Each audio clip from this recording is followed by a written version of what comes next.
oportunidade que o Senhor tem nos dado. Que o Senhor possa, Senhor Jesus, trabalhar em nossas vidas, em nossa mente, que o Senhor possa nos instruir, Senhor, nessa noite, e que esse encontro venha ser uma bênção para as nossas vidas. Abençoe meus irmãos, aqueles que aqui chegaram, Senhor, para que nós possamos ser iluminados pelo Teu Santo Espírito. Nos conduz, ó Pai, nessa trilha do saber, do conhecimento. Ministra, Senhor, em nossas vidas. Eu lhe peço, ó Pai, em nome de Jesus. Amém. Amém, meus irmãos. Então eu creio que está gravando. Deixa eu só ver se está gravando mesmo. Isso, está gravando aqui e os irmãos têm aquela liberdade. Já chegou bastante irmãos. Nós estamos com uma turma muito boa. Nós temos aí uns 40 irmãos aí que estão participando conosco e uma turma bem grande, né, comparada assim às turmas anteriores. Meus irmãos, então hoje, você que está com o livro aí, a partir da página 149, nós vamos estudar sobre a comunicação da mensagem. É a última parte do nosso livro. Então vocês já perceberam que nós temos aqui 4 partes do nosso livro. O próximo livro vai ser dessa forma também, nessa divisão, nos proporcionando então 4 encontros. E vamos trabalhar sempre nessa pegada, de ter 2 encontros presenciais e 2 encontros pelo Google Meet aqui. Nós vamos aprendendo junto. A ideia é fazer semipresencial para também alcançar aqueles que não têm condições. Então esse é o nosso intuito, trazer a tecnologia para o nosso benefício, né? Olha só, nós estamos com a presença do Cauã também. Seja bem-vindo, tá, Cauã? Deus abençoe a tua vida. O caçulinha da turma. Nós temos o caçulinha, que maravilha. Meus irmãos, então, falando aqui da última parte do nosso livro, o que vocês já compreenderam nessa última parte? Essa última parte do livro, ele foca em 2 assuntos. Quais são os assuntos? Primeiro assunto, ele vai falar sobre o sermão. O sermão, o modo de você entregar a mensagem de Deus. Nós falamos um pouco, né, da questão do sermão, de desenvolver o esboço, mas nós vamos falar sobre a modalidade do sermão. Então esse é o primeiro assunto, o sermão. E depois ele vai apresentar para nós também sobre o pregador, sobre o obreiro, sobre o mensageiro. Então são 2 assuntos, tá? A unidade 4 aqui, ela se baseia nesses 2 assuntos. O sermão e o portador do sermão, o pregador. Então nós vamos falar a respeito disso daí. Nas primeiras páginas aqui, ó, lá na página 151 do livro, ele traz o tema para nós, no capítulo 1, a classificação do sermão. A classificação do sermão. Então vocês perceberam que ele apresenta para nós algumas modalidades de sermão. E eu falei naquela aula passada com vocês que o sermão, para ser sermão, ele tem que ganhar vida. E o que é ganhar vida? Ele tem que ser expressado. Então, o sermão, assim, na íntegra, se a gente for analisar o pé da letra, o que é um sermão? O sermão é a mensagem que foi previamente escrita e agora ela está sendo verbalizada. Então, essas 2 características do sermão. Ele parte, então, de algo que está escrito, né, o script ali, o esboço, conhecido como esboço, e a partir do momento que ele é externado para a congregação, que ele é externado para a igreja, aí nós temos, então, o sermão sendo divulgado, o sermão sendo anunciado. Esse é o sermão, tá? Olha só, antes de falar sobre a classificação, não sei se vocês têm a Bíblia aí, mas eu quero só citar um versículo bem conhecido aqui. Marcos, capítulo 16, o verso 15. Então, Marcos, capítulo 16, o Evangelho de Marcos, capítulo 16, apenas o verso 15, muito conhecido. Olha o que diz aqui o versículo 15. E disse-lhe, aqui é o Senhor Jesus, ide por todo o mundo, pregai o Evangelho a toda criatura. Ide por todo o mundo, pregai o Evangelho. A quem? A toda criatura. Né? Então, pregai o Evangelho não é para um grupo com uma única característica. É pregar o Evangelho para toda criatura. Isso aqui já chama muito a atenção. Por quê? Se é toda criatura, nós vamos nos deparar, então, com um público, com uma massa diversificada de pessoas. Nós vamos ter aqui um grupo de pessoas com características diferentes, com formação diferente, culturalmente ele foi formado, forjado diferente do que eu sou, do que você é.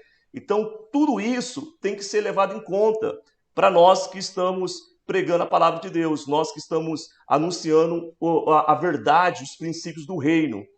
Então, a toda criatura, né? É isso que o Senhor Jesus está dizendo. Marcos, capítulo 16, o verso 15. Ide pregai o evangelho a toda criatura. Se é toda criatura, eu vou ter que, então, me preparar e entender que o meu público, que é alvo da mensagem de Deus, que vai ser anunciada por mim e por você, ele é diversificado. Culturalmente, a sua formação, né, a sua educação é diferente, e por aí vai. Idioma, o grupo social que ele está inserido é diferente. Vai exigir de nós, então, como pregadores, como anunciadores do evangelho, habilidades. E essas habilidades é que, nesse curso de homilética, no estudo de homilética, ele apresenta para nós. É por isso que nós introduzimos essa aula, esse livro, esse estudo, falando sobre princípios de oratória, falamos um pouco sobre a questão da retórica, nessa arte de pregar, de falar em público, e também agora estamos vendo a questão do sermão, da pregação propriamente dito. Por quê? Nós precisamos nos preparar para que depois nós possamos levar adiante a palavra do reino de Deus. Tudo bem? Então vamos lá. Aí nós temos aqui então, na primeira parte, a classificação do sermão. Vocês perceberam aí que tem, na verdade, mais de um tipo, né? Mais de uma forma, mais de um tipo de sermão. Ele apresenta, na verdade, ele não esgota o assunto para nós. Ele apresenta três modalidades de sermão. Ele não esgota o assunto, mas ele apresenta os principais. Quais são esses? Ele apresenta para nós o temático, né, o textual e o expositivo. Então ele vai apresentar para nós esses três modos aí de sermão, de você anunciar, de você pregar a palavra de Deus. Ele começa dizendo para nós sobre o temático. Desses três aí, qual que seria talvez o mais importante, né? Tanto é que ele reserva para nós aqui o expositivo em um único capítulo. Então ele dá mais valor para o expositivo. Aí nós vamos entender o porquê disso. Mas ele começa então na página 152, falando sobre o temático. O próprio título dessa modalidade desse sermão aí, ele já nos traz clareza do que tipo de sermão, como que é esse sermão temático. Olha lá na página 152. Ele traz um sinônimo também para esse tipo de sermão temático. Ele fala sermão tópico, né? Sermão tópico. Então são sinônimos. Esse sermão temático aí, eu já adianto para vocês que é a modalidade mais fácil de elaborar um sermão. Então, se alguém perguntar para vocês, ou se vocês for deparado, né, com essa pergunta, qual o tipo de sermão mais fácil para mim, iniciante? Eu que estou iniciando, eu que estou começando no Ministério da Palavra, qual que é a forma mais fácil para mim? O temático. Porque o temático ele vai trabalhar com um tema, como o próprio nome já diz. Então você tem um tema e esse tema ele vai ser agora respaldado em várias passagens. Então ele tem essa característica dinâmica também. É por isso, eu acredito que vocês viram aí, que tanto o temático como o textual e o expositivo, ele vai ter o lado bom e o lado assim negativo. Às vezes negativo nós estamos forçando um pouco, mas ele apresenta o aspecto positivo e o aspecto negativo de cada modalidade. Então, primeiramente, quantas modalidades nós temos? 3 modalidades. Talvez você vai se deparar com livros que vai apresentar outra modalidade, mas apenas 3 aqui que é o objeto de estudo. Então, o temático, o textual e o expositivo. Desses 3, qual que é o mais fácil para o iniciante? Se isso for pergunta de prova, meus irmãos, aí vocês já sabem já, né? Se cair assim uma perguntinha dessa, qual que é o mais fácil? O temático. Por que o temático é mais fácil? Porque ele vai trabalhar com o tema e você não vai ficar preso a uma única passagem. Então você consegue argumentar mais, o seu poder de argumentação é maior, porque você consegue agora transitar em várias páginas, você consegue passar em várias páginas da Bíblia, né? E isso é interessante. E ele se torna então o quê? Mais dinâmico. Ele se torna mais dinâmico. Por que ele é mais dinâmico? Você consegue interagir mais com as pessoas que estão te ouvindo. As pessoas tentam ou vão tentar te acompanhar nas citações. Então, é comum nesse tipo aqui de mensagem ele ser mais assim agradável para o ouvinte. Vocês conseguem captar isso? Por que ele é mais agradável? Ele tem esse dinamismo, ele consegue ali, você consegue transitar desde do livro de Gênesis até o livro de Apocalipse. E você vai citando ali passagens bíblicas.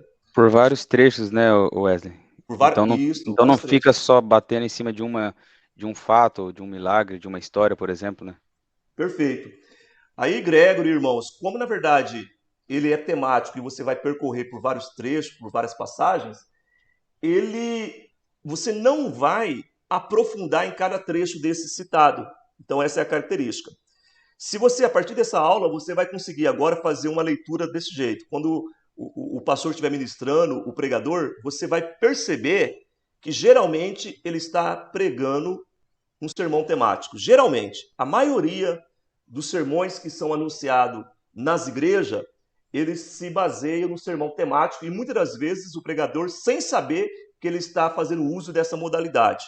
Pode ver, a maioria das mensagens, muito embora ele lê talvez ali uma parábola, uma passagem, ele acaba muitas vezes pegando, extraindo um tema e ele consegue ali percorrer, vai citando os versículos e tal, sem se aprofundar na questão cultural, sem se preocupar com o contexto histórico, por que foi dito daquela forma, quem que foi que escreveu. Então, o temático ele é mais flexível, ele exige menos na sua elaboração, na sua preparação.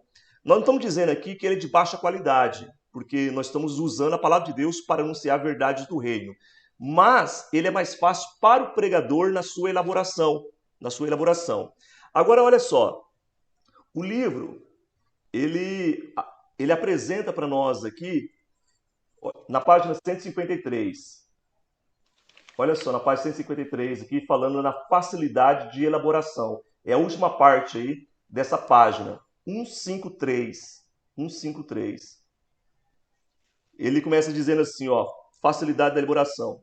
O preletor estará livre para montar a prédica de maneira que achar mais conveniente, sem ter que obedecer uma sequência imposta pela passagem bíblica. Aí lá no finalzinho ele diz assim, as divisões e subdivisões são feitas de acordo com a vontade dele. Aqui me preocupa um pouco. A gente tem que captar certinho a ideia. Nenhum sermão pode fugir daquele esqueleto que nós falamos na aula passada. Vocês estão lembrados? Tema, introdução, desenvolvimento e a conclusão. Essas quatro partes têm que estar presentes no sermão.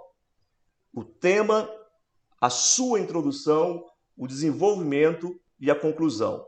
Mesmo que ele seja temático, você vai trabalhar com o tema, sim, você vai poder verbalizar ele ou não, o tema, mas a sua mensagem ela vai ter que ter um começo, um desenvolvimento e a conclusão, tá? Você não pode fugir dessa regra que é a regra de ouro. É como se fosse fazer uma redação. A redação ela tem a sua introdução, ela tem a sua temática ali implícita dentro do texto, no bojo do texto, da sua dissertação, ela tem a introdução, o desenvolvimento e a conclusão. A sua conclusão ela está harmônica com todo o corpo da sua dissertação. E no caso aqui é o sermão. Olha como que ele termina a página 153. O seu trabalho será somente de pesquisar e encontrar trechos bíblicos que se enquadram no seu tema. O escritor aqui, ele deixa entender que você tem a liberdade de chegar então com uma ideia e procurar versículos para fundamentar biblicamente a sua ideia. Vocês acham que isso é correto? Olha a pergunta que eu estou dizendo. Deixa eu ser mais claro aqui, aí vocês me respondem, pelo menos 2, 3 me respondam. É correto eu pegar uma ideia e agora eu vou encontrar aqui passagens dentro da Bíblia para fundamentar a minha ideia. Então eu tenho uma ideia, aí eu vou pegar agora passagens aqui para fundamentar essa ideia. Vocês acham que isso é correto? É o caminho mais adequado? Eu acho que a tendência da pessoa querer manipular para encaixar no que ela está pensando é muito grande. Então isso é muito perigoso, acho que não é correto, não.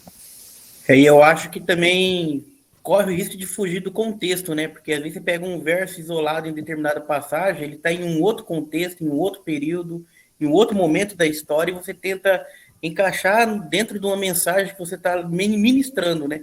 Eu acho que quando foge do contexto, né, corre esse risco, né?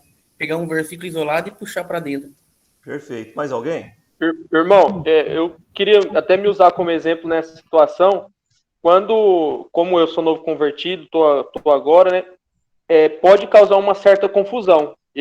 Quando já aconteceu de alguns irmãos que está pregando colocar diante daquilo ali outro versículo e eu me perder um pouco.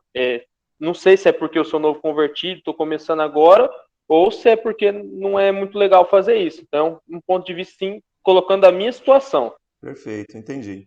Então, assim, os irmãos captaram a, a, a mensagem que eu estou querendo trazer para vocês aqui.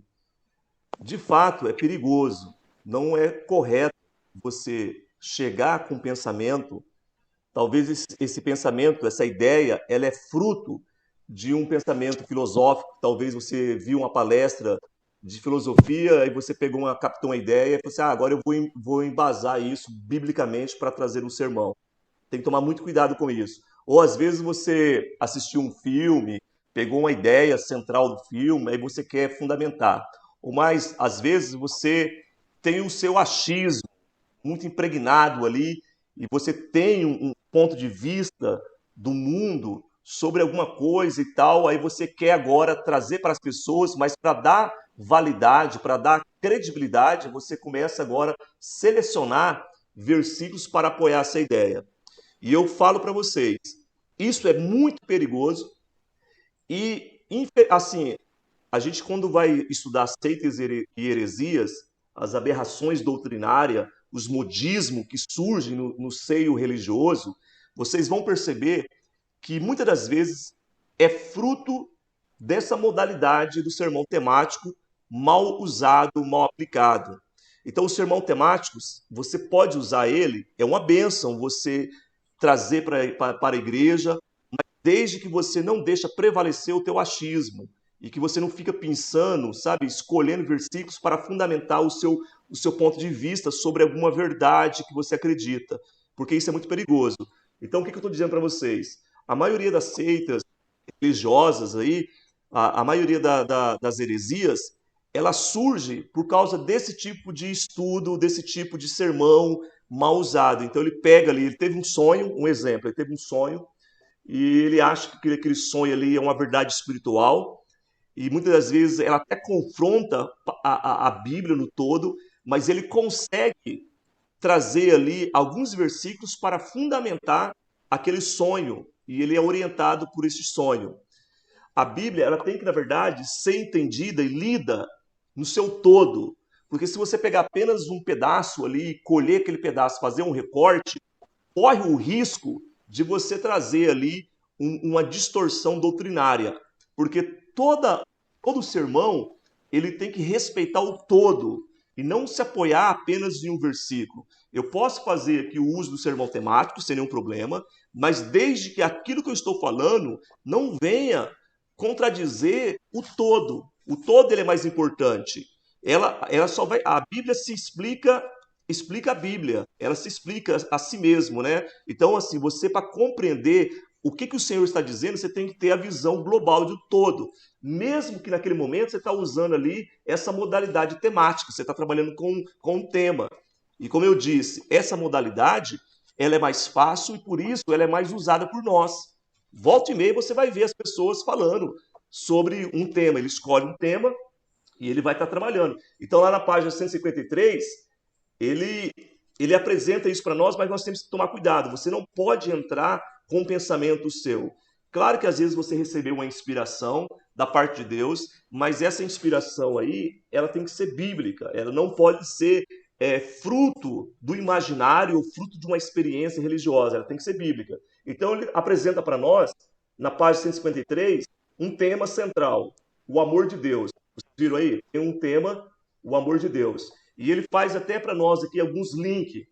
Então imagina, ele vai falar assim, olha, meus irmãos, hoje eu vou falar sobre o amor de Deus. O que pode ser trabalhado nesse tema? Aí ele vai falar do amor de Deus, como que é o amor de Deus incondicional, o amor de Deus sobre Israel, o amor de Deus sobre o cristão, o amor de Deus sobre a sua noiva, sobre a igreja, sobre aqueles que estão perdidos, que Deus ama aquele que está perdido, né? Deus, ele odeia o pecado, ele se aborrece com o pecado, mas o pecador, o perdido, ele tem esse amor que alcança essas pessoas. Aí você começa a trabalhar uma verdade sólida, uma verdade bíblica, e você consegue transitar, então, em várias passagens bíblicas. Então, mas ele tem essa dificuldade aí, tá?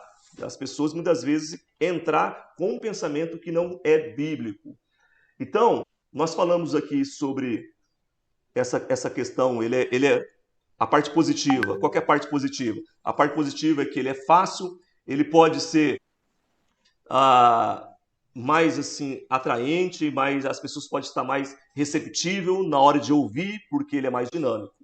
Mas outra coisa, lá na página 155, ele fala para nós também que corre o risco de o pregador, do estudioso, ele ficar muito raso. Como raso? Porque se ele apenas ficar preso nessa modalidade temática, ele nunca vai ter tempo para se aprofundar em uma doutrina, se aprofundar em um texto, ali analisando todo o texto, todo o contexto, tudo aquilo que vem antes e depois. Então ele acaba, na verdade, se tornando negligente nessa parte. Mas outra coisa também que pode ser negativo, se a pessoa ficar apenas presa nessa modalidade, é o exagero na imaginação para trazer uma temática. Olha que engraçado, na página 155, o exagero na imaginação. Ele fala assim, imagina uma pessoa que leu lá a passagem de Sansão, que pega a cauda das raposinhas e bota fogo ali e tal, para botar fogo na seara dos inimigos. Aí ele vê essa passagem, fala, vou pregar sobre essa passagem. E o tema aqui é caudas de fogo santo. Olha que tema mais engraçado e acaba produzindo um efeito negativo, porque as pessoas vão dar risada, gargalhada de um tema tão engraçado como esse.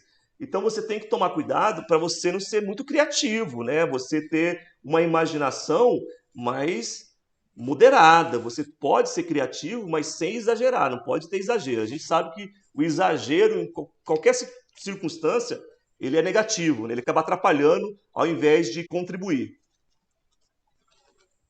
Talvez se vocês já se depararam com temas engraçados ou com temas estranhos. Então a gente... eu já me deparei com pregadores que ele pregava muito essa modalidade de tema e apresentar tema. Então, às vezes, assim, eu não me sinto confortável em apresentar o tema. Eu deixo que a temática, nas entrelinhas daquilo que está sendo falado, anunciado, ela venha assentar no coração do ouvinte. Quando eu me sinto confortável, eu externo. Quando eu me sinto confortável, eu apresento o tema. Quando não, eu prefiro já fazer a leitura e depois trabalhando os textos, as passagens bíblicas, mas sem apresentar o tema. Mas quando eu tenho um tema bacana, eu falo assim, eu quero que eles guardem este tema, aí eu apresento. Então fica aí uma sugestão. Olha só, eu já vi pregadores falando assim, olha, o tema da mensagem hoje é a bacia em que Deus toma banho. Forte, né? A bacia que Deus toma banho.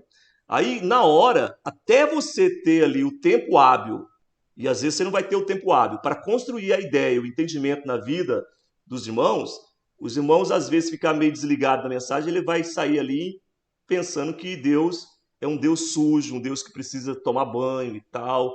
Então, uma das características do sermão temático é que ele, assim, você vai ter pouco tempo. Então, eu tenho 30 minutos. Eu tenho 40 minutos, 30 minutos, eu vou trabalhar o sermão temático, porque assim eu não vou precisar me aprofundar tanto naquela passagem ali, na parte histórica, já que eu não tenho um tempo. Se eu tenho um tempo maior, aí eu vou trabalhar um textual, um expositivo. Tudo bem? Wesley, Sim, alguns pregadores também usam dessa questão do tema já para fazer tipo um merchan, né?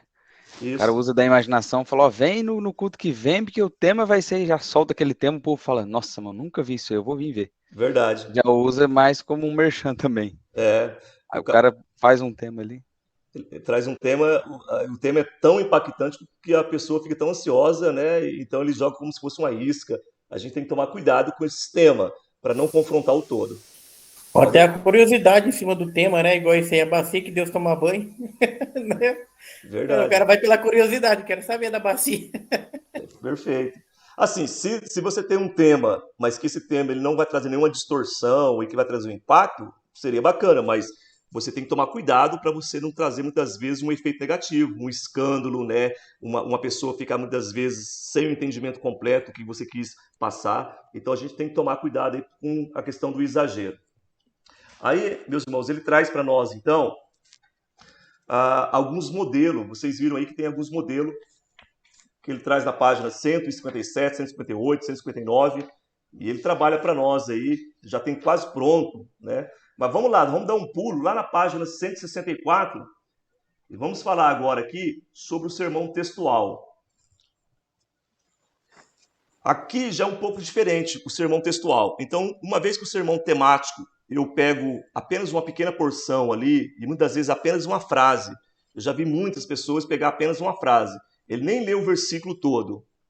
Aquela passagem que Jesus fala assim: vinde a mim, vinde todos que estão cansados e oprimidos, e aprendei de mim. Eu já vi pessoas pregar sobre essa passagem somente nessa frase, e aprendei de mim. Sermão temático. Ele foi lá, ele pegou como aprender de Cristo, o que aprender de Cristo, ele vai pegando várias passagens que Jesus vai ensinando, e a gente vai aprendendo com Jesus. Então, e aprendei de mim, aprendei de Cristo.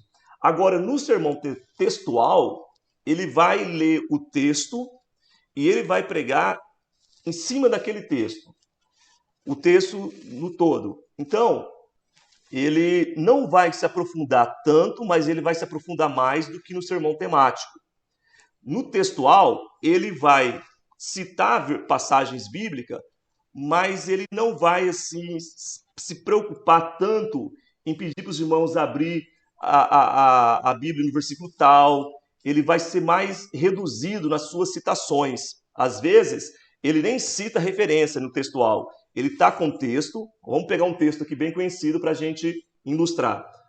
A passagem do filho pródigo. Então tem a passagem do filho pródigo lá em Lucas.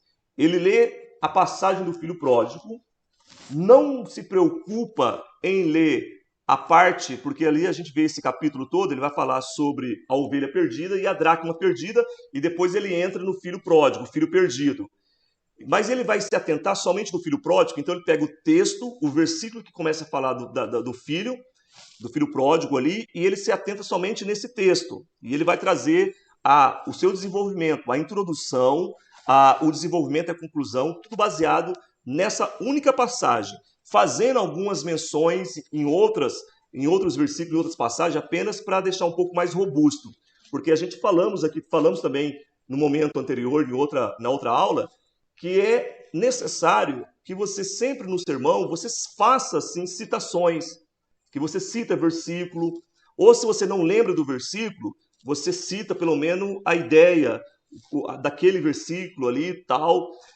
Então é por isso que no esboço é importante que você deixe ali anotado de lado ali alguns versículos. Mas o textual, ele traz para nós aqui essa ideia. Você vai se preocupar com o texto, mais com o texto ali e apresentar ele todo. Então, desde o momento que o filho pede a sua porção da herança, até ali o finalzinho, aonde o senhor daquela parábola ali, o dono daquela fazenda, vai conversar com o filho que estava fazendo biquinho lá fora e que não queria entrar na festa.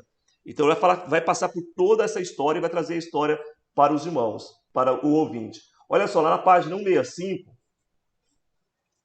ele apresenta para nós assim, ó, um pouco acima dessa tabela, ele diz assim: uma característica importante do textual é que, diferente do temático, não fica preso a um só tema, pois o seu desenvolvimento depende da passagem bíblica.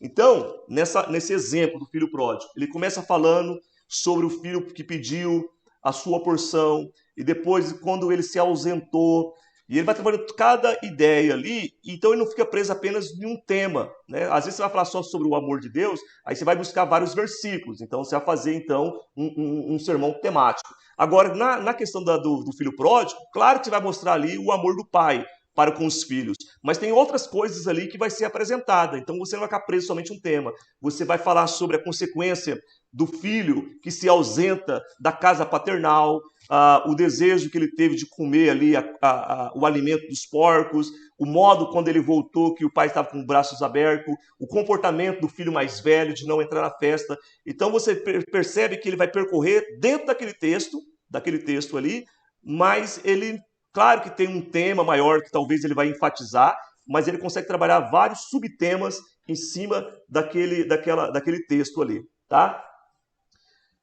Olha só, na página 155, ele apresenta o texto aqui bíblico de Tiago, capítulo 4, o verso 7 e 8. Sujeitai-vos, pois, a Deus, mas resisti ao diabo, e ele fugirá de vós. Chegai-vos, pois, a Deus, e ele se chegará para vós. Limpai as mãos, pecadores, e vós de espírito vacilante, purificai os corações. Aí ele tem uma ideia central. Geralmente, no textual, o sermão textual, você não expõe um tema. Tá? Você não verbaliza o tema. No textual, você lê o texto e deixa que o tema, a ideia principal, ela venha a ser enfatizada na sua narrativa, na sua exposição, mas você não apresenta aquela temática. A ideia da temática, assim, mais verbalizada, externada, é no sermão temático. Agora, no textual, ele tem uma ideia central. Ele apresenta nesse quadro um modelo. Ó. A humilhação diante de Deus fortalece o espírito do cristão. Então, meus irmãos, nessa noite eu vou falar para vocês aqui, nós vamos conversar um pouco sobre como se humilhar diante de Deus e como que o nosso espírito se fortalece nessa atitude de humilhação. A partir do momento que nós vamos nos humilhar, nós vamos ficar mais robusto, mais fortalecido. Aí ele começa então a trabalhar os tópicos, olha só. A vida cristã é de submissão a Deus, a vida cristã é de resistência ao diabo, a vida cristã é de comunhão com Deus. Então a gente consegue assim ver essa característica, tá? Na página 166, ele vai apresentar para nós algumas características negativas. Aqui dentro do textual, você pode trabalhar a ilustração, então você começou a desenvolver ali, fazer a introdução, você pode trazer uma ilustração para jogar mais luz no sermão que está sendo exposto, não tem nenhum problema. Aí ele vai falar para nós ali, as características negativas. Na página 167, eu só quero destacar um aqui, redundância. Há um perigo do sermão se tornar repetitivo e cansativo. Lembra que eu falei para vocês, então, do sermão temático? O sermão temático ele é mais dinâmico, ele é mais rápido, ele tem várias passagens bíblicas sendo citadas e lidas com os irmãos. Aqui não, você está preso a um pequeno texto, a um texto ali que você leu, a uma parábola e tal, e você vai trazer o seu sermão em cima daquele texto. Então, ele pode se tornar cansativo para o ouvinte. Então, você tem que tentar ter uma leitura da reação e do comportamento das pessoas que estão te ouvindo ali. Né? Se tiver o pessoal viajando a maionese, disperso, aí você pode usar uma ilustração para trazer mais luz e trazer ali a atenção dos irmãos para aquilo que você está falando. Tá? Então ele dá lá, ó, dá a impressão que para o ouvinte que o pregador está apenas repetindo o que está escrito no texto. Por ser textual, você também não vai apenas ler e depois repetir o que está escrito. Então você tem que tomar cuidado com isso. Você faz a leitura do texto e depois você vai trabalhando os tópicos, as ideias, aquilo que Deus já te inspirou para você trabalhar em cima do texto. Tá? Então nós temos alguns exemplos aqui. Olha só, na página 168, 169, ele vai apresentar para nós aqui o texto, na página 168, João 14,6. E respondeu Jesus, eu sou o caminho, a verdade e a vida, e ninguém vem ao Pai senão por mim. O assunto principal, Jesus é o meio pelo qual conhecemos a Deus. Então você tem esse assunto principal, que não tem como você conhecer a Deus, a não ser por Jesus, aí você vai trabalhando as ideias. Jesus é o caminho para o conhecimento de Deus, Jesus é a verdade que nos ensina mais de Deus, Jesus é a vida que transmite mais Deus, mais a eternidade que é oriunda de Deus. Então você vai trabalhando os tópicos em cima daquele texto ali. Esse versículo aqui, eu citei ele de propósito porque eu já vi muitas pessoas mencionar ele errado. Eu até no vídeo, lá na aulinha, eu coloquei para os irmãos guardar essa ideia. João 14,6, eu sou o caminho, a verdade e a vida, e ninguém vem ao Pai. Ninguém vem ao Pai. Jesus, ele está usando aqui uma linguagem paterna. Claro que na teologia sistemática, nós vamos estar estudando, que é o próximo livro, nós vamos ver a divindade de Cristo. Mas aqui já fica muito claro para nós, não está escrito dessa forma, não está escrito assim, ninguém vai ao Pai senão por mim. Ninguém vem ao Pai, ninguém vem. Quando você vai a Cristo, você está indo ao Pai. Quem conhece o Filho conhece o Pai, quem conhece Jesus conhece Deus. Então você consegue trabalhar essa ideia dentro desse texto. Você leu esse versículo, aí você consegue trabalhar os tópicos, que Jesus é o caminho para se conhecer Deus, que Jesus é o caminho para ir para o céu, que Jesus é a verdade, e que o mundo está cheio de mentira. Aí você começa a trabalhar o seu desenvolvimento em cima desse texto. E pode talvez buscar algumas outras passagens, mas sem se preocupar em citar muitas mensagens, muitas passagens, muitos versículos bíblicos. Alguém quer dizer mais alguma coisa aí? Tá rápido? Não? Tranquilo? Então, olha só. No capítulo 2, ele apresenta para nós o sermão expositivo. Aí nós falamos, então, do temático, do sermão textual. E qual que é a diferença do sermão expositivo? Na página 175, ele vai conceituar a ideia do sermão expositivo. Diz assim, o sermão expositivo consiste na explanação de um trecho bíblico, geralmente longo, podendo ser até mesmo um livro inteiro da Bíblia.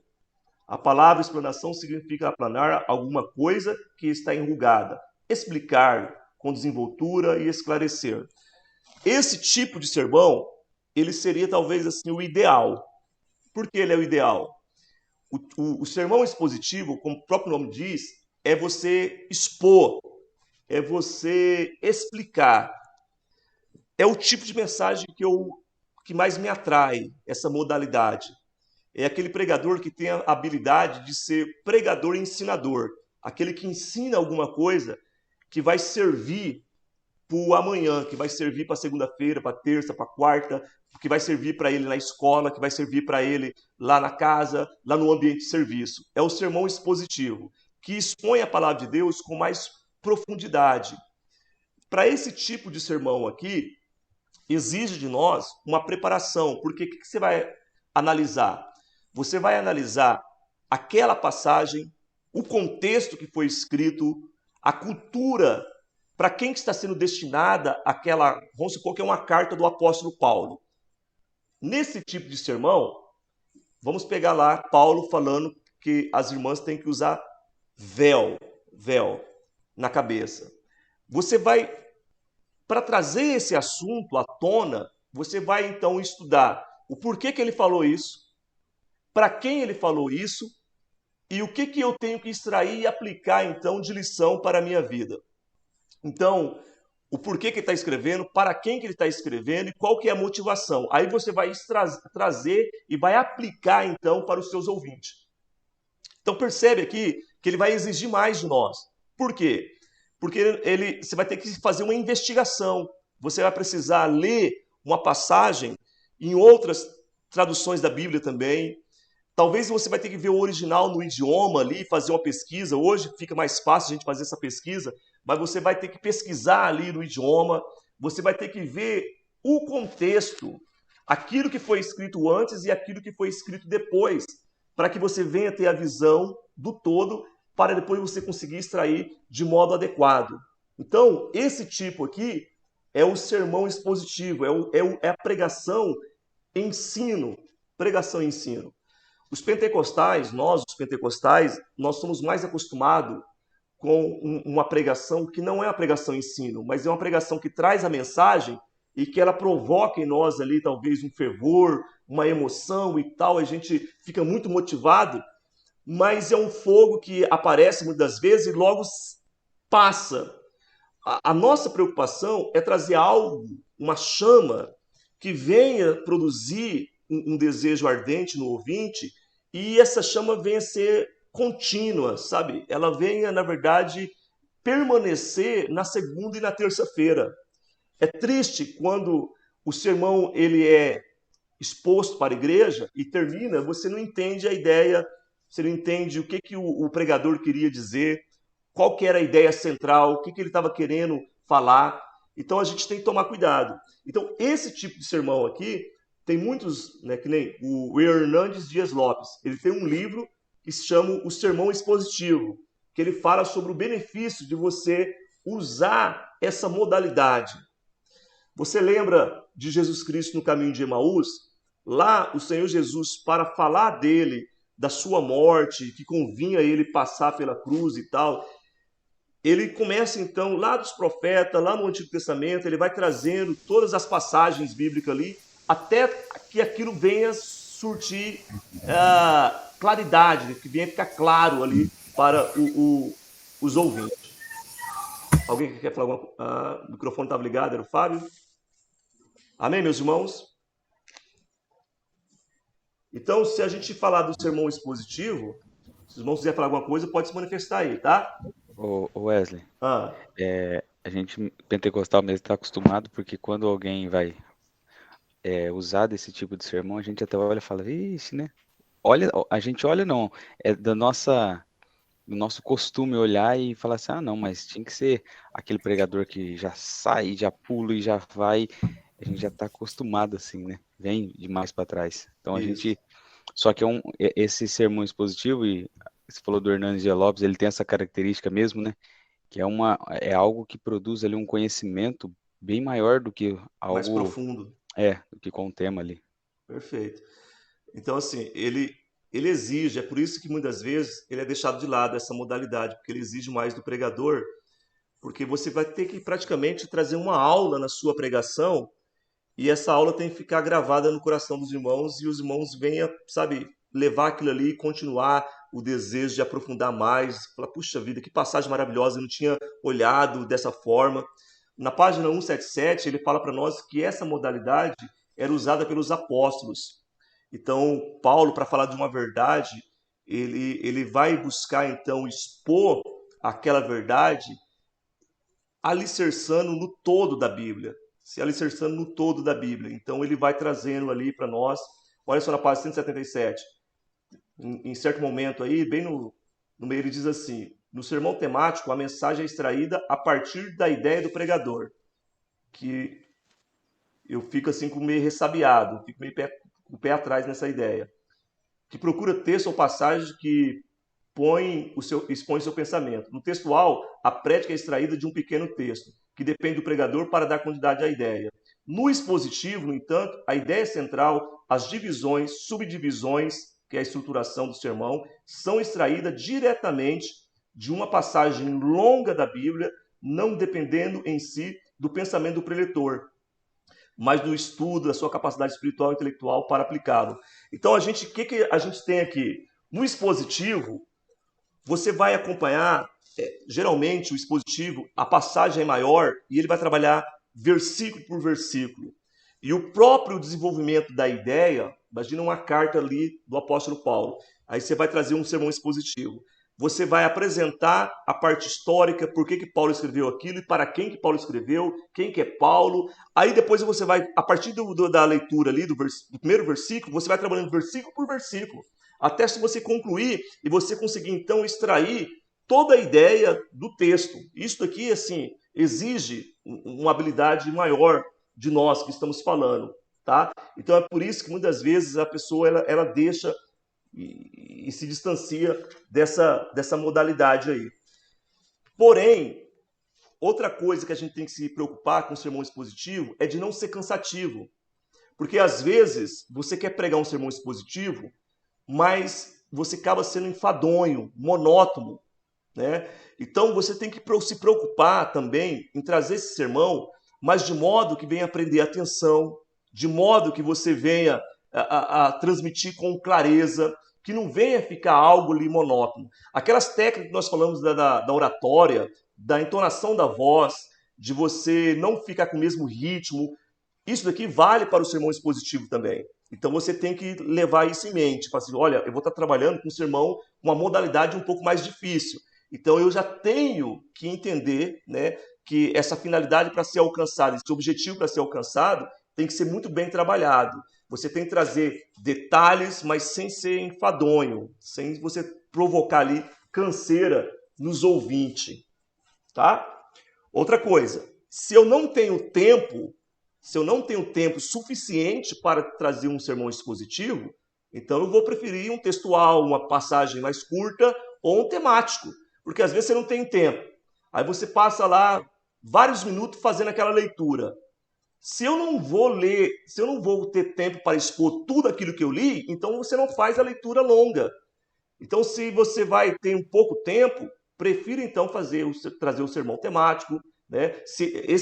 O sermão expositivo ele é muito bom para o culto de ensino. Você tem 1 hora lá, você tem 50 minutos. Aí você consegue trabalhar melhor o texto, ou até mesmo a carta inteira. Às vezes é uma carta que você quer trabalhar. E você vai ali trabalhando, você vai lendo parte do capítulo 1, capítulo 2, capítulo 3, e trabalha toda a carta ali, mas você tem tempo para isso. Então a questão do tempo tem que ser analisado, o público tem que ser analisado, né? Às vezes é um congresso de jovens. Se você for trazer dessa modalidade textual expositivo, você talvez não alcança tanto o êxito, assim, não alcança tanto o seu objetivo. Porque ali o ambiente é um ambiente onde as pessoas estão mais dispersas, as pessoas estão talvez ali, né, movidas com outro sentimento, aí você talvez trabalhar um sermão temático, você consegue talvez um resultado melhor. Então tudo isso tem que ser analisado. O público, o tempo, né, a característica do culto ali, porque às vezes o culto já é temático. Então você trabalha o tema que foi apresentado ali, sem nenhum problema. Então essa modalidade aqui, expositivo, ele retira mais para nós, né? Na página 179, deixa eu apresentar para você aqui, nós vamos depois, ao longo do curso, vai ficar mais familiar esses termos. Mas olha só, 179, o último parágrafo. A hermenêutica lida basicamente com a interpretação do texto bíblico. Então, o que é hermenêutica? A hermenêutica, nós vamos estudar isso depois no livro de hermenêutica, nós vamos ver princípios que vai ser aplicado no momento que eu estou interpretando o texto sagrado. Eu não posso interpretar, a Bíblia não tem várias interpretações. É isso que a gente tem que tomar cuidado. Tem pessoas que falam assim, eu posso ler aqui e interpretar do meu jeito. Não, jamais.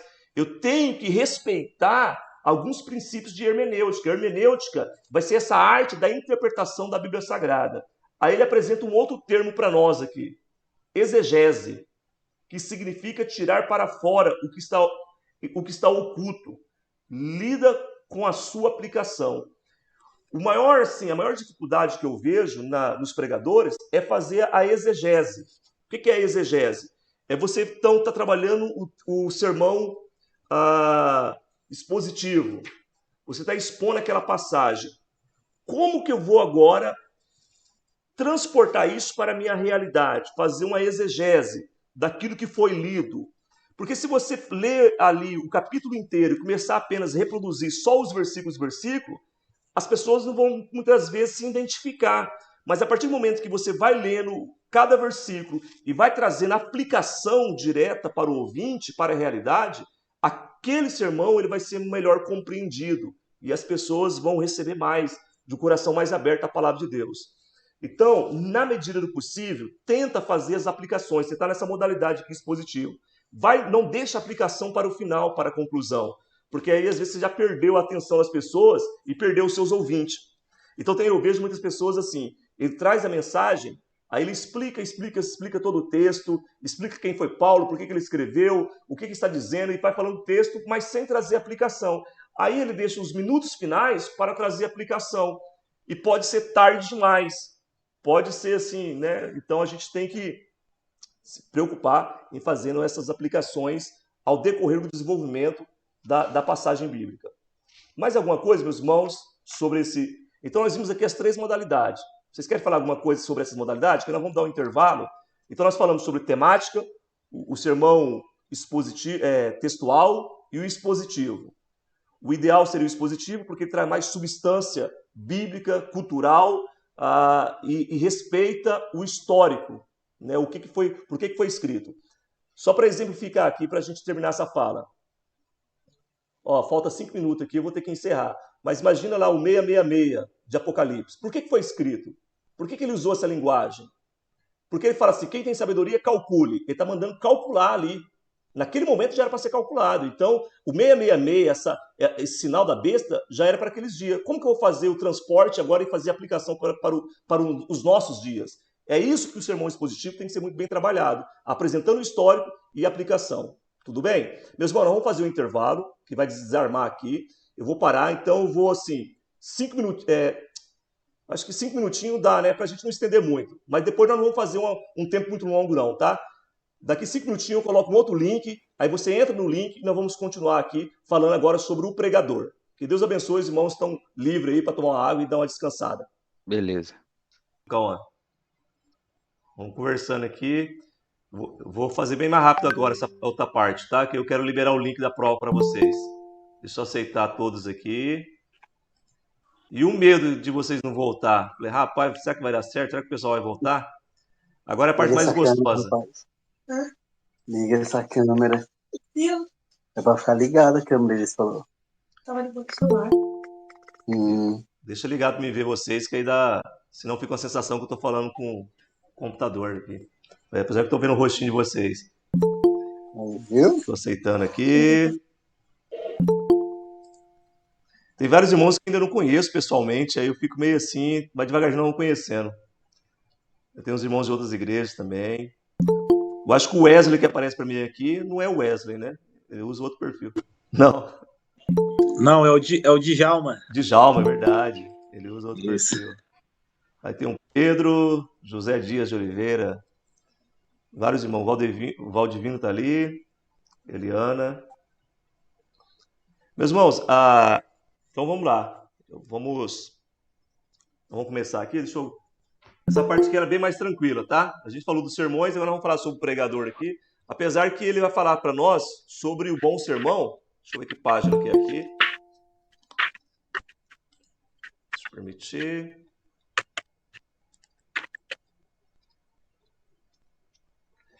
Na página 191. Vamos colocar para gravar aqui, que aí acho que todos já entraram. Será que tem mais alguém? Vamos lá. 1, 2, 3, gravando. Meus irmãos, então, dando continuidade ao nosso estudo, nós temos aqui na página 191 um bom sermão. Se alguém perguntar para vocês assim, qual que é a característica de um bom sermão? O que você responderia, né? Olha que pergunta. Porque nesse capítulo 3, ele vai falar para nós a característica de um bom sermão. O bom sermão, ele tem que ser um sermão que é compreendido, ele tem que ser um sermão que venha ter a parte prática, eu tenho que saber o que fazer com esse sermão, né? O bom sermão, então, ele vai apresentando para nós aqui, ele tem que manifestar o poder de Deus, porque senão fica muito profissional. Se for um sermão apenas para explicar e tal, fica também assim algo muito profissional, muito engessado. E como que um sermão vai ter o poder de Deus? Se o pregador ter o poder de Deus na sua vida. O sermão, ele só vai ser um sermão eloquente, fervoroso, se o pregador for fervoroso. Então, não adianta, às vezes o sermão ele é muito bom, só que o pregador ele não está com sua vida no altar, ele não está desconcertado com Deus. Como que esse sermão vai, né, produzir um efeito positivo na vida dos ouvintes? A gente tem que, então, entender que a nossa vida com Deus, ela tem que ser uma vida diária, uma vida com manutenção, uma vida de comunhão com Deus, para que o nosso sermão venha realmente surtir o efeito, tá?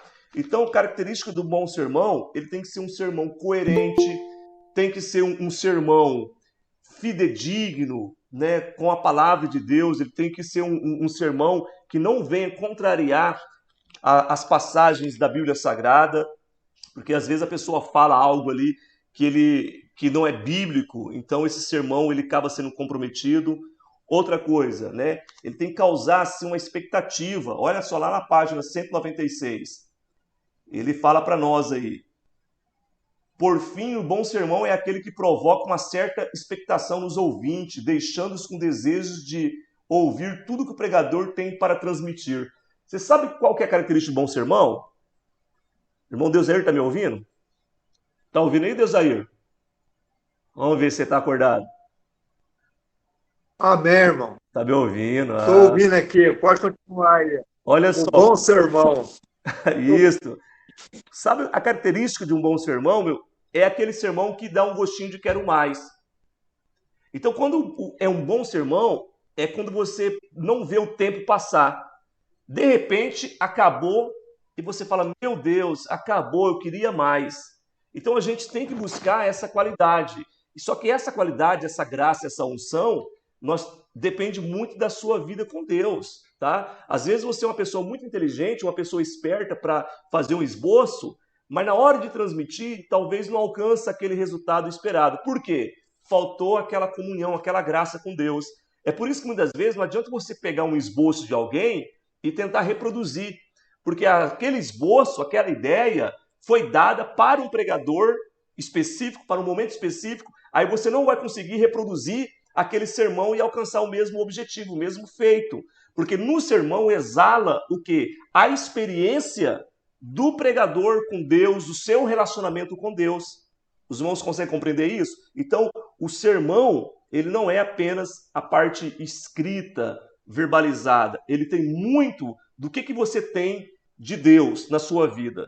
Então, às vezes, é uma pessoa simples, uma pessoa que talvez não sabe fazer, talvez um sermão ali expositivo, muito profundo, mas ele tem muito de Deus na vida. E ele fala de modo simples e as pessoas acabam recebendo e o objetivo é alcançado. Isso é maravilhoso. Aí, eu quero inverter aqui. Antes de falar do capítulo 4, o pregador, vamos lá no último capítulo. Olha, então aqui nós somos, nós estamos contrariando a ordem aqui. Eu estou indo lá para o capítulo 5 agora com vocês, na página 217. Eu falei que essa segunda parte aqui seria mais rápida. Aí depois, o capítulo 4, eu deixo para o final, que eu acho que é a parte assim, bem interessante de a gente mastigar um pouco junto aqui. No capítulo 5... Não é? Sim. Quem? Sou eu. Pode falar, Regiane. Nesse aí do bom sermão que você está falando aí, que às vezes a pessoa é simples, né, tal, e Deus fala, é o caso da pessoa, assim, ter uma unção para pregar, mas não tem um conhecimento tanto teológico. É esse caso? Isso mesmo. Às vezes a pessoa não tem condições, não tem um curso de teologia, mas ele tem muito de Deus, e você percebe isso na fala dele. Às vezes, sim, né, Regiane, às vezes nós conhecemos pessoas que não conseguem nem ler, ela não teve leitura, não teve condições de ir para a escola, e ele tem muita dificuldade, fala muito errado.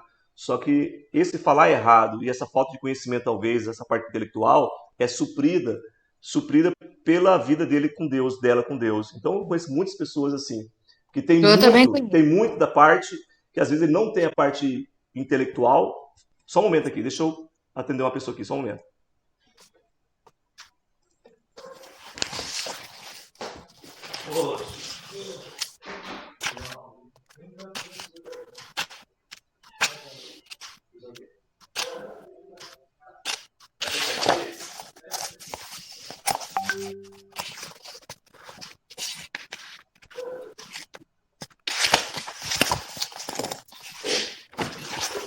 Ó, Deus aí, só na leitura, hein, Deus aí. Voltei, meu irmão, voltei. Pensa pura, né? O que acontece? Pensa pura, né? Ó, o nosso professor voltou aí, hein? Voltei. O Deus aí só na tecnologia aí, tá muito esperto. Vocês assumiu aí a direção? Eu tive que...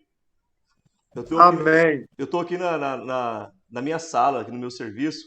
Hoje eu não consegui ir em casa, eu estou transmitindo daqui. Eu tive que atender um colega nosso aqui de serviço. Hoje eu não consegui ir lá, a minha internet lá em casa estava oscilando muito, estava muito ruim. Aí eu conversei com o chefe e vim aqui rapidinho. Mas então, ó, dando continuidade, é isso daí. Às vezes, a pessoa ela não tem aquele preparo mesmo, não tem a parte intelectual, mas ele tem muito de Deus, e isso daí é suprido. Porque, assim, o que mais importa, Regiane, Deusair, meus irmãos, Hernandes, Fábio, qual que é a ideia? Não é a teologia em si, não é o estudo em si. O que mais importa na vida daquele que está falando em nome de Deus é o Deus na vida dele. Então não adianta, né, irmão Valdivino, Júlio, a pessoa tem muito conhecimento, só que aí ele não tem a sua vida com Deus. Não tem espiritualidade. Não tem unção, na verdade. Não tem unção. Quando a gente fala de unção, é isso. Unção é aquilo que exala do seu relacionamento com Deus. Então tem pessoas que muitas vezes ela tem um conhecimento muito bom, mas ele se torna um profissional. Aí ele é um cansativo na sua conversa, na sua fala, né? Ele cansa as pessoas. Irmão, com licença. É o Júlio. Vai falar, Júlio.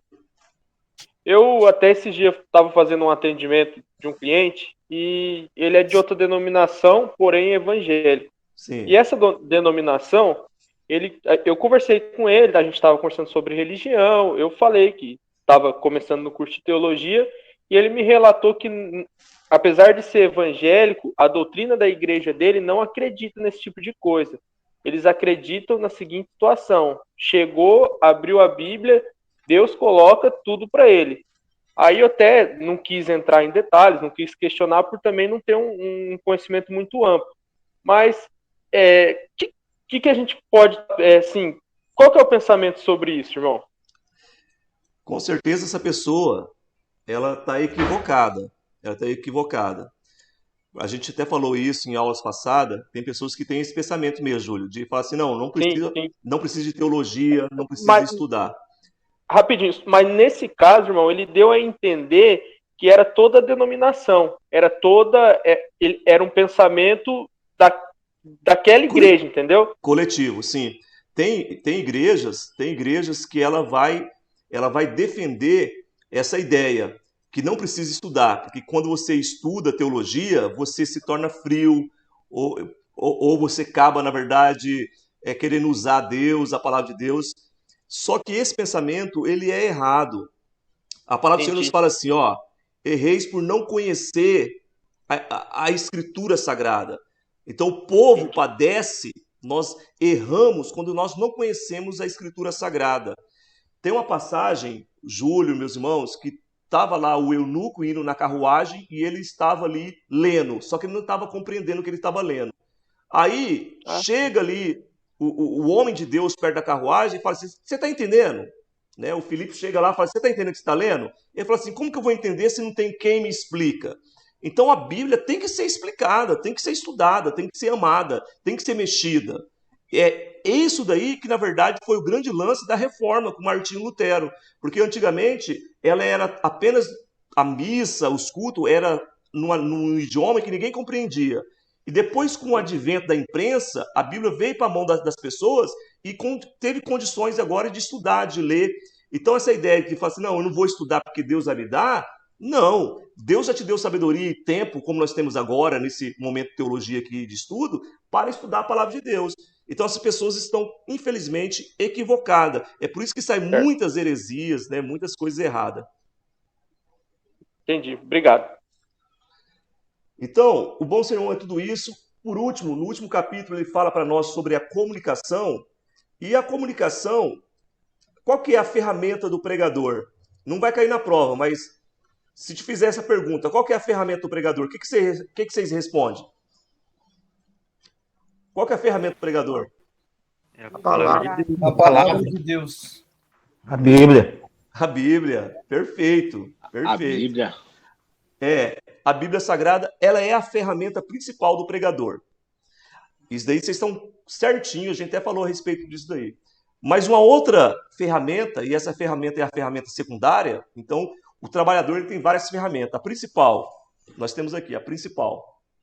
Agora, a outra ferramenta é a voz, aonde nós vamos nos comunicar. Então, você tem que cuidar muito bem da sua voz. Tem que cuidar. Então, você que está falando muito, você não vai poder ficar tomando muito água gelada, com gelo ali, porque você pode detonar a sua voz.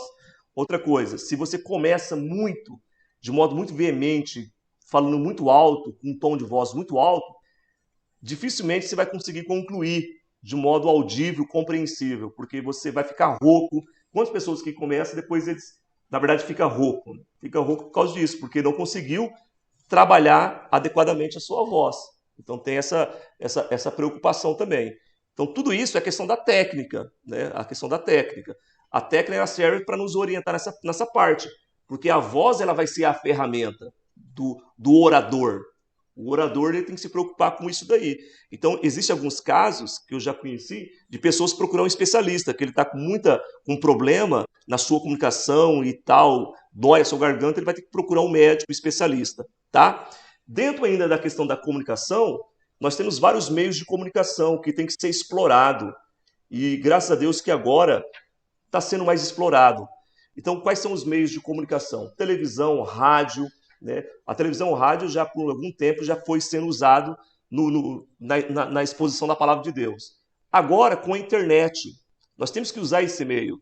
Deixa eu contar para vocês. Quando eu estava lá na Ilha Solteira, eu conheci uma senhora que ela usava o telefone, era telefone de escada, né? Nem era celular. Ela usava o telefone como uma ferramenta para se comunicar com as pessoas. Ela orava a Deus, vinha alguns números de telefone, ela discava para a pessoa. Você acredita nisso?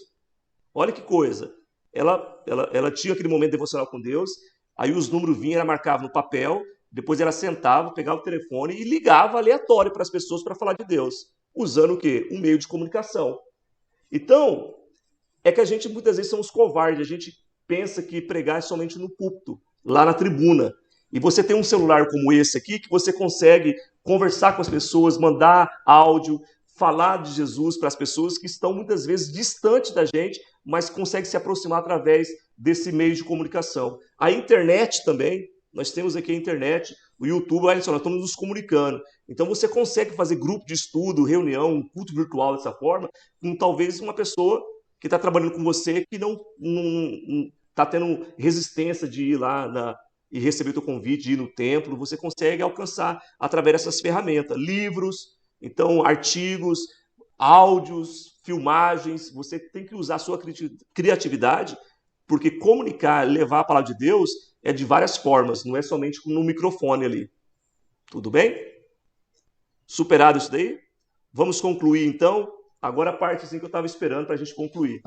Que é aqui, olha só, o capítulo, vai falar do pregador. 4.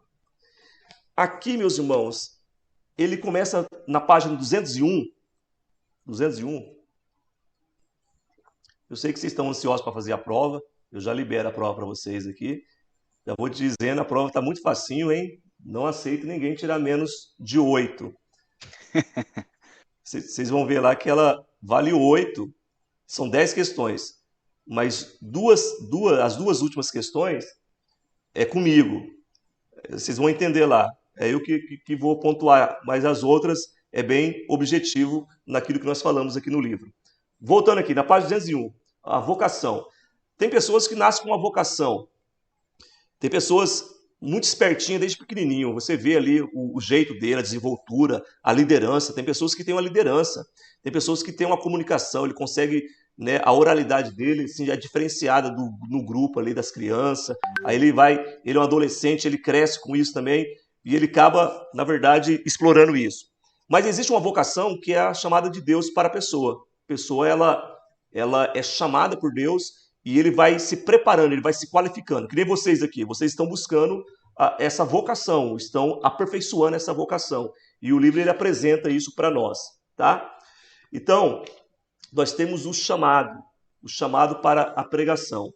O chamado para a pregação, para anunciar, ela é para todos nós, para todos nós. Tem pessoas que acreditam assim que esse chamado ele é somente para o pastor da igreja. E a gente percebe que, na verdade, o chamado para anunciar a verdade do reino de Deus é para todos nós, é para todos, independente. Talvez um chamado específico para ser um evangelista, para ser um líder, é para alguns, não para todos. Mas de falar daquilo que Cristo fez na sua vida, isso daí é para todos. Então não tem como. Se você olha, eu te desafio você fazer isso. Procure na Bíblia todas as pessoas que tiveram encontro com Jesus. No Evangelho ele mesmo. Todos os personagens. Você vai ver uma coisa assim, característica nesse encontro. É eles sair anunciando que conheceram Jesus. A certo ponto que tem um momento que Jesus pede para eles não anunciar. Porque Jesus estava chegando um momento perto da sua crucificação. Então ele pede para anunciar. Mas quando ele falava isso, mais as pessoas anunciavam. Então, pega a samaritana. A samaritana teve um encontro com Jesus, o que aconteceu com ela? Ela deixa o vaso e vai falar para os samaritanos. Pega lá você vai ver várias pessoas, né, tendo esse encontro. O Gadareno tem um encontro com Jesus, ele vai anunciar em Decápolis. Então você vê todos esses homens, eles foram impactados. Levi, o publicano, teve um encontro, dá uma festa e chama os publicanos para falar, então, para apresentar Jesus. Então isso é automático. Então todo aquele que tem realmente um encontro vai fluir naturalmente esse desejo de falar. Seja pela mídia, seja na tribuna, seja no individual, você abordar os seus amigos e falar. Uma coisa é certa, você não vai conseguir guardar para você esse encontro com a pérola valiosa, de grande valor. Você vai acabar anunciando e as pessoas vão perceber isso na sua vida. Vocês concordam com isso? Sim, amém. Com certeza. Beleza. Sim, amém. Então, olha só. 209. Página 209 vai falar da mulher e a pregação. Tem uma passagem bíblica, lá, 1 Coríntios 14, o verso 34. Deixa eu pegar aqui. Que ele fez um recorte, ele apresentou ali 2 textos para nós. Mas nós temos aqui, ó, 1 Coríntios capítulo 14, o verso 34. Olha o que está dizendo aqui. O verso 34. As mulheres estejam caladas nas igrejas, porque lhes não é permitido falar, mas estejam sujeitas, como também ordena a lei. E aí? Então, hoje nós temos pregadoras, mulheres que estão anunciando a palavra de Deus. E você pega esse versículo, vai lá também, 1 Timóteo capítulo 2, o verso 11, o verso 12, uma instrução falando assim, é para as mulheres ficar caladas. Só que é aí que é importante a questão da teologia na nossa vida, no nosso ministério. O texto aqui ele tem que ser analisado de modo mais profundo. Culturalmente, o judeu, as mulheres, elas não poderiam ter voz na sinagoga, elas não falavam na sinagoga. Era somente os homens. Com o cristianismo, aconteceu de dar abertura para as mulheres agora poder falar. Então, o que aconteceu? As mulheres agora, no meio da reunião, começavam a perguntar para o marido, para o esposo, o que estava falando, aonde estava falando, aquele assunto, e começavam então a atrapalhar. É por isso que ele traz essa orientação. Então, aqui tem mais a ver com o aspecto cultural. Não é que Deus faz acepção, que só vai usar os homens no ministério da palavra. Há muitas mulheres aí que colocam muitos obreiros no bolso, facilmente. E vocês conhecem mulheres assim, né?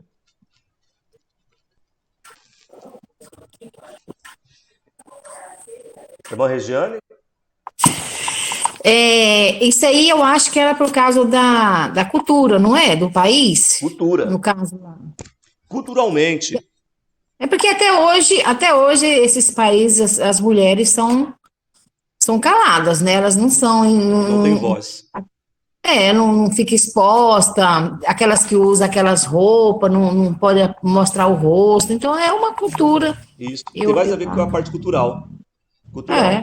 E, então, você vê assim, elas não tinham voz e agora o cristianismo dá essa abertura, então precisaria, na verdade, uma orientação pastoral. Tem mais a ver com isso daí, tá? Então não tem nenhum problema. É por isso que na página 210, ele apresenta para nós aqui, ó, no penúltimo parágrafo, 210. Nos dias atuais, essa proibição não é cabível, pois as mulheres hoje têm acesso ao estudo teológico, participam de atividades e trabalhos da igreja e, portanto, estão aptas para pregar e ensinar. Tá? Então, não tem nenhum problema, apesar que às vezes a pessoa tem algum preconceito, mas no culto de mulheres é importante que uma mulher venha falar para as mulheres. Numa reunião com senhoras, com jovens, com moça, às vezes coloca um rapaz para ensinar, há um constrangimento, tal, e o ambiente talvez não é tão legal. Agora, quando traz uma mulher para falar para mulheres, é formidável, o objetivo é alcançado. Por último, o nosso assunto aqui da noite, a ética do púlpito, na página 211. Então, nós falamos um pouco da mensagem, dos tipos de sermão que existe, temático, textual, e expositivo, falamos da característica do bom sermão, falamos um pouquinho agora aqui a questão das mulheres, que as mulheres têm sim a oportunidade, devem se preparar para anunciar a palavra de Deus, mas agora serve tanto para homem como para mulher. O seu comportamento, porque não é apenas pregar, o seu comportamento. Então, o comportamento, a ética do púlpito, o que é esse termo dentro da teologia? É o nosso comportamento sendo moldado, estando em conformidade com aquilo que eu estou falando. Então, ele apresenta para nós aqui, ó, né, na página 211, a sua agenda, você como pregador. Tem pregadores que ele está agendado para pregar numa igreja pequena e ele muitas vezes cancela aquela agenda porque ele recebeu um convite de uma igreja maior. Vocês já viram isso? Isso daí é errado, é pecado. Se você, como pregador, assumiu um compromisso para pregar numa igreja pequena, e se surgir uma outra igreja para você ministrar, meu irmão, já falou, já tem um compromisso. Tem pregadores que, por falta de organização, ele acaba assumindo vários convites e, de repente, ele começa a falhar com alguém. Isso daí é feio, é antiético, traz prejuízo, tá? Então, a gente tem que tomar cuidado com isso. Ele apresenta a questão da política. Tem que tomar cuidado com a questão da política no momento da mensagem, da pregação ali, para você não entrar nesse tocante e trazer mais divisão do que ajuntamento, do que juntar os irmãos num único propósito. Então, ele fala aqui que eu achei bem interessante, que eu já presenciei, a representação teatral. O que é isso? No meio da pregação, você fazer uma representação, usar alguém ali para ilustrar a sua mensagem. Evita de pegar o pastor como exemplo e trazer ele ali, colocar ele de pé para expor a figura do pastor ou de um obreiro de púlpito. Você tem que evitar isso. É interessante, se eu vou fazer uma ilustração, o Deusair é muito meu amigo. Aí eu falo para o Deusair, vai chegar um momento da mensagem, eu gostaria de usar você como exemplo. Posso usar? Eu falo, não, pode. Aí eu vou te chamar aqui na frente para você se levantar, para a gente fazer aqui uma representação. Ele não vai ser pego de surpresa e você vai evitar constrangimento. Eu já vi pessoas constrangendo o anjo da igreja, expondo para a igreja, porque pegou despreparado ali. Então a gente tem que tomar cuidado com isso, tá? Vocês já presenciaram isso, já? Já vi que o cara usou todo mundo que estava sentado lá no púlpito lá para fazer um teatro lá. Já presenciei também. Ainda mandou o povo gritar ainda. Vai, vocês têm que fazer ele desviar do caminho. Grita. Ixi, nossa, foi uma... Também já vi bastante, já. É terrível isso. Esse dia, meu irmão... Eu já fui pego de surpresa no altar, já. Já foi? O cara fez eu fazer Jesus lá, abrir os braços. Eu fiquei meio... Eu morro de vergonha disso. Quando a pessoa me pega, assim... Já aconteceu. Eu tava dirigindo a igreja na Ilha Solteira, aí aconteceu de um pregador lá me chamar e fazer assim um gesto tal. Era um pregador que ele tinha até como que era aquele Agnaldo, não sei se o Agnaldo lembra, como que era, tinha um instrumento lá que ele tocava lá, um cavaquinho e tal. Cavaquinho. Isso. Aí me chamou, rapaz, eu passei uma vergonha porque ele me chamou para dar glória a Deus. Ele no cavaquinho, dá glória a Deus, aí me chamou na frente e eu tive para morrer de vergonha e não saía nada, eu não consigo. Então, você Efraim. Tem que... Hã? Efraim. Então, tem que tomar cuidado com isso, porque senão você acaba constrangendo o líder, né? Imaginei o Wesley agora. Então, assim, imagina eu com essa minha cara, aí eu chegando na frente, eu fiquei meio desconcertado. Então, ele ensina para nós aqui a ética do púlpito. Você é pregador, evita de chamar o pastor, o obreiro ali. E se for preciso, eu vou usar aqui uma irmã para ilustrar. Irmã Regiane, eu posso te usar lá no momento para a gente ilustrar? Aí ela está sabendo. Às vezes ela tem mais jeito, ela fala, não, eu não, escolhe a minha filha que tem mais jeito. Então as coisas mais combinadas dá mais certo, tá? Então toma cuidado com isso daí. Outra coisa, você tem o seu DVD, hoje não tem mais fita, né? Você vai ministrar e o pastor da igreja tem que ser avisado que você vai anunciar a sua bugiganga. Você não pode chegar lá vendendo, meu irmão, você não é o dono da igreja. Você vai chegar, não, irmão, cheguei aqui, sabe, estou vendendo aqui esse livro, e está lá no final da igreja, tem um pastor que está sabendo disso. Então tem que tomar cuidado com isso. Você tem que pedir permissão antes para você expor o seu material.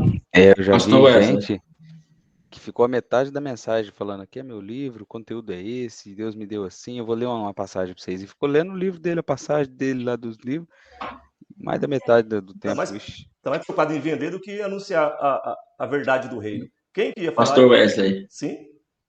A respeito do fundo musical durante a pregação, isso vai de pregador para pregador, não tem problema nenhum, né? Porque tem irmãos que gostam. Então, assim, eu também assim, não vejo nenhum problema, sinceramente, da minha parte. Às vezes a pessoa, assim, ela gosta de colocar um fundo musical. Você sabe o que acontece? É que tem pessoas que tentam, assim, demonizar muito essa questão do fundo musical. Não é isso. Ah, não, porque provoca emoção. Meu irmão, quem que colocou emoção em nós? Então, a emoção, a parte emotiva, não é algo maligno. Pode ser provocado sem nenhum problema. Eu não vejo nada disso, nenhum problema. Só que há pregadores que não gostam. Então, o que acontece? Se eu sou músico da igreja, eu teria mais sabedoria. Vamos supor, é a irmã Eliana que vai ministrar aqui essa noite, e eu estou com o meu teclado.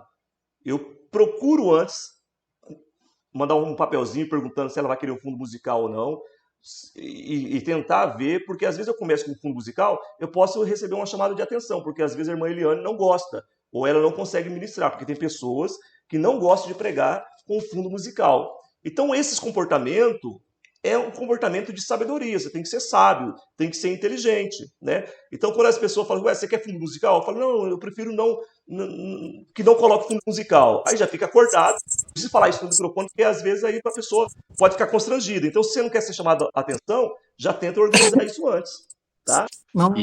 E entra naquele outro tema, né, Wesley, de você iniciar lá a sua introdução já chamando atenção e tal, já fica um negócio meio complicado. Já fica um ambiente muito pesado, porque você já chamou a atenção dos irmãos, aí depois a pessoa já fecha o coração para receber mensagem. Sim, Regiane.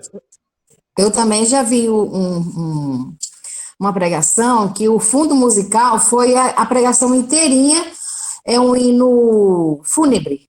Meu Deus. Aí matou. Aí mata, porque às vezes fica aquela coisa pesada, aquela, né, triste, então tem que tomar cuidado com isso daí.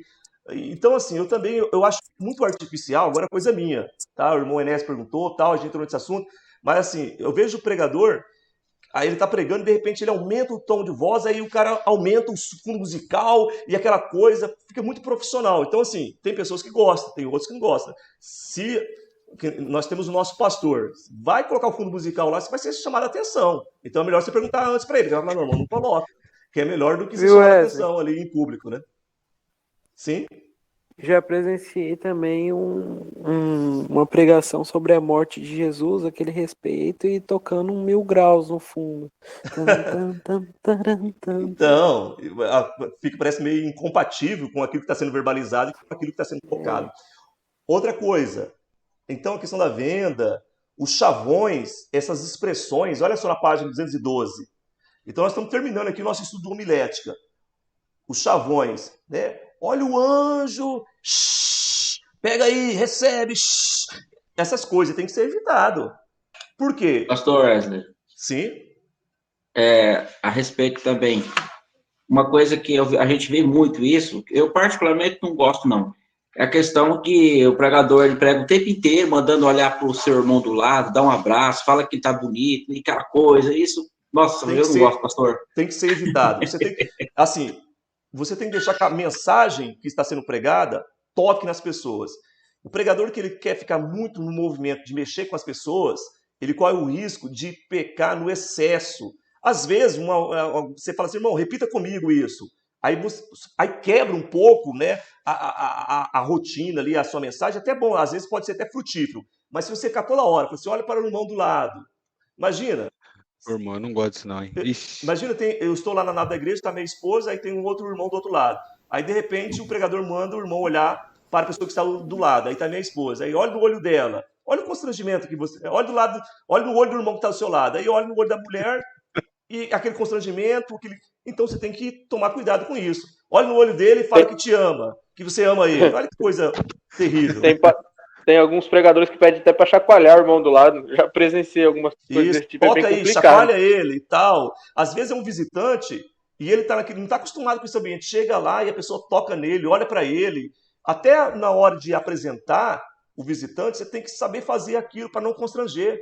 Eu já errei muito no começo. Quando eu estava dirigindo o culto, e no começo, né, que a gente cumprimentava os irmãos e fazia aquela festa e tal, colocar, a pessoa não quer levantar, fala, não, se coloca de pé aí, a gente quer te conhecer. A pessoa está morrendo de vergonha. Ela, não, você põe de pé. Rapaz, se você já chamou o nome dela, e se ela não quis se colocar de pé, respeita, porque às vezes é a primeira vez que ela está indo lá, está morrendo de vergonha. Para nós é tudo normal, mas para a pessoa não é. Então, tudo isso tem que ser analisado para o obreiro que está ali na frente. Tá? Então, esses chavões no meio da mensagem, muito glória a Deus, muito aleluia, você talvez não está percebendo e as pessoas estão ouvindo a mensagem e estão percebendo isso. Aleluia, glória a Deus e tal. Isso daí tem que tomar muito cuidado também, tá? Vocabulário, você corrigir o seu vocabulário. Porque o que nós lemos aqui no primeiro momento aqui da nossa aula, nós fizemos uma leitura em Marcos. E pregar esse evangelho a todas as criaturas. Às vezes vai ter pessoas ali, olha a pluralidade, todas as criaturas. Vai ter pessoas, pode ter doutores, pode ter juízes, delegados, que vão estar te ouvindo. Então, eu mesmo, antes de estar na Polícia Civil, bem antes, eu era presbítero, foi ter a irmã Célia, que está aposentada da Polícia Civil, da nossa igreja, convidou o pastor, e o pastor ia viajar na época. Aí eu fui escalado para ir numa reunião que teve uma confraternização com os policiais. E eu, novinho na presbítero, fui falar com eles. Né? Então, assim, você tem que saber se posicionar diante dessas pessoas também para anunciar a palavra de Deus. Claro que você não vai trazer agora, ficar falando palavras difíceis ali, que ninguém compreende, só para mostrar que você é intelectual. Isso daí é feio. Então, tem muitas pessoas que fica pregando, fica citando muitos escritores de livro, fica citando muitas palavras difíceis, aí acaba trazendo um holofote muito para o pregador. Aí fala, nossa, como que ele é intelectual, como que ele é inteligente. A mensagem tem que ser anunciada de modo simples. Mas quando você está diante de um público que exige, né, você não venha falar tão ali errado e as pessoas venham compreender a palavra de Deus. Então é importante a gente se qualificar a cada momento. Tá? No púlpito, você é pregador. Você não vai chegar para pregar, você vai chegar para participar do culto. Eu quero ver assim, sabe, doer o meu coração em congresso. O camarada chega na hora da mensagem. E geralmente ele chega com um sapato brilhando, bem envernizado, e chamando a atenção, ele vai passando no meio da igreja, ele senta lá na tribuna na hora da mensagem. Isso é feio. Você está ali para cultuar a Deus e te deu a honra, a oportunidade para você anunciar a palavra de Deus. Então é importante você estar ligado quais são os hinos que foram cantados, para que depois você possa talvez até fazer menção do testemunho ou do hino que foi cantado ali no meio da sua pregação. Então você não chega na hora da mensagem para pregar, porque senão fica muito profissional. Você está ali, você é irmão nosso e não pregador nosso simplesmente. A gente tem que captar isso daí, tá? E no púlpito ali a gente tem que evitar no máximo conversa paralela, fica dando risada. Às vezes a gente não percebe, porque fica tão comum aquele ambiente para nós, da tribuna, e a igreja está olhando para nós, e a gente parece que está no sofá de casa, dando gargalhada, dando risada, levantando e tal. Evita isso ao máximo. Aí... Até lendo a Bíblia. Às vezes o pastor está pregando, a pessoa está pregando, e o obreiro ali em cima pega a Bíblia e lê a Bíblia, a mensagem toda. Toda. Ele quer montar um esboço ali naquela hora. Nossa, como Deus está falando comigo, deixa eu ver aqui o rodapé. Eu tinha essa mania de ficar lendo o rodapé da Bíblia. Eu falei, rapaz, isso é feio, é antiético. Você está desrespeitando o pregador. É. Então, assim, não fica folheando a Bíblia, não fica conversando, preste atenção no que está sendo anunciado, tá? Tudo isso é muito importante. Você tem que ter essa sensibilidade ali, porque senão você vai estar desrespeitando a pessoa que está pregando ali. E é feio isso. Mas o mais feio... Agora, o mais feio agora é o celular. Eu já vi obreiro pegando o seu celular e vendo o celular. Fica mexendo muito no celular na hora da mensagem ali, as pessoas estão olhando para nós. Então, assim, a gente tem que tentar, né, nos corrigir a cada momento, tá? Por último, meus irmãos, tem vários pontos aqui, olha só. Antes de chamar as pessoas para vir à frente, combina com o pastor. Às vezes a igreja não tem o costume, então você fala, pastor, eu posso convidar a igreja para vir aqui à frente, para orar? É claro que hoje nós estamos evitando um pouco por causa da pandemia, mas conversa antes. Pode falar, Grego.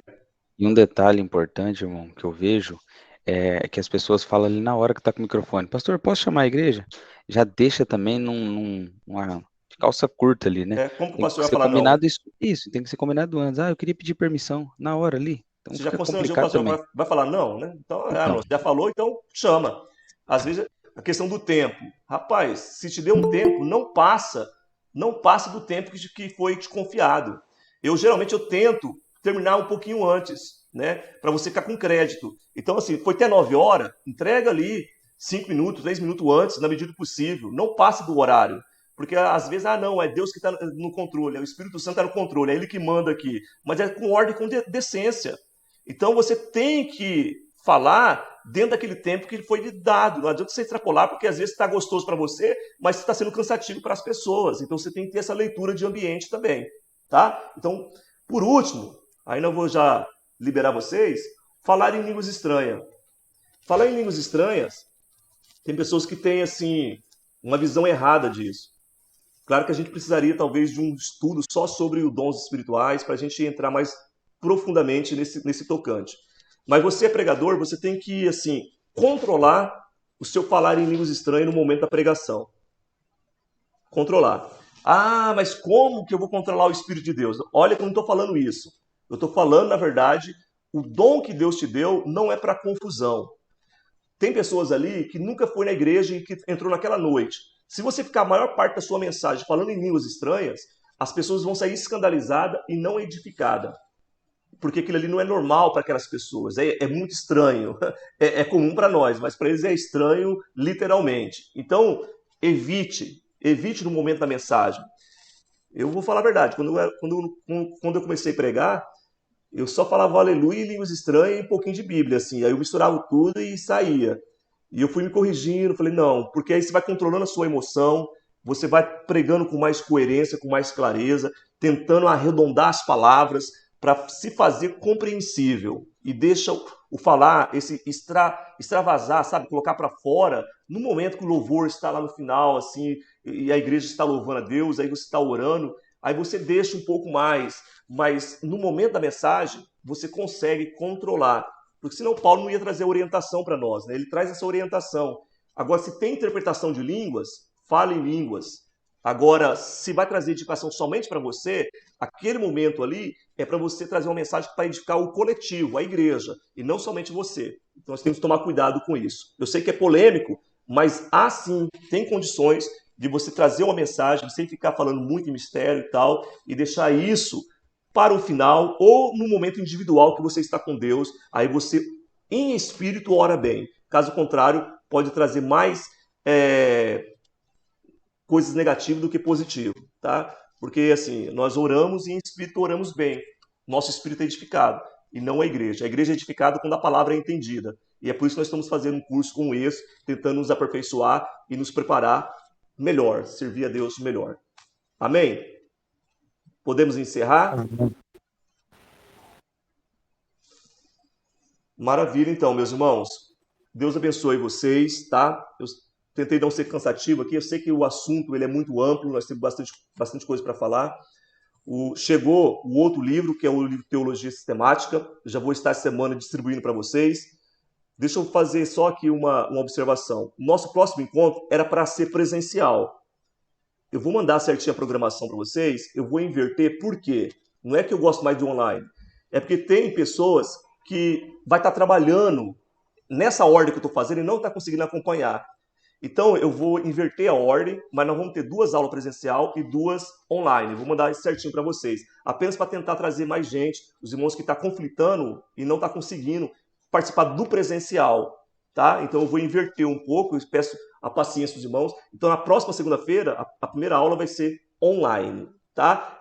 Mas nós vamos ter 2 aulas. E tem um professor convidado, eu vou colocar aqui, que vai ser o Josué Freitas, que é o coordenador da Escola Dominical. Ele vai estar ministrando uma aula desse livro Teologia Sistemática. Amanhã à noite eu vou estar distribuindo o livro, juntamente com o nosso irmão, Fábio, e o pessoal da Ilha Solteira, amanhã eu vou estar levando por mão também, levar para vocês aí.